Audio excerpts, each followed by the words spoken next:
যেটা আপনার নসিবে আছে সেটা দেখবেন দৌড়াইয়া হলেও আপনার কাছে আসবে। আর যেটা আপনার নসিবে নাই সেটা আপনার ভাগ্যে এসেও হারিয়ে যাবে। জীবনকে অনেক বেশি সিরিয়াস নেওয়ার প্রয়োজন নেই। এখান থেকে কেউই জীবিত অবস্থায় ফেরত যাবে না।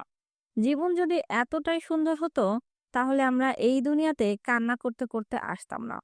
কিন্তু এটাও সত্য, জীবন যদি এতটাই অসুন্দর হতো তাহলে আমরা এই পৃথিবীতে যেতে যেতে সবাইকে কাঁদিয়ে যেতাম না। আপনার কাছে মারুতি থাক আর বিএমডাব্লিউ থাক, রাস্তা কিন্তু সেই একই থাকবে। ঠিক তেমনি আপনি রোলেক্স ঘড়ি পরেন কিংবা টাইটান, সময় কিন্তু সেই একই থাকবে। আপনার কাছে মোবাইল আইফোন থাক কিংবা স্যামসাং, আপনাকে কল করার মানুষগুলো কিন্তু বদলাবে না।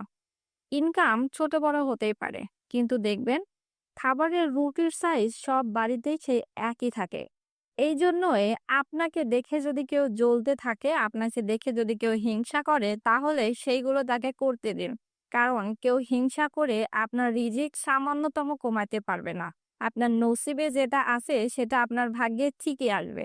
কারণ সবকিছু ওই ওপরওয়ালা দ্বারা নির্ধারিত।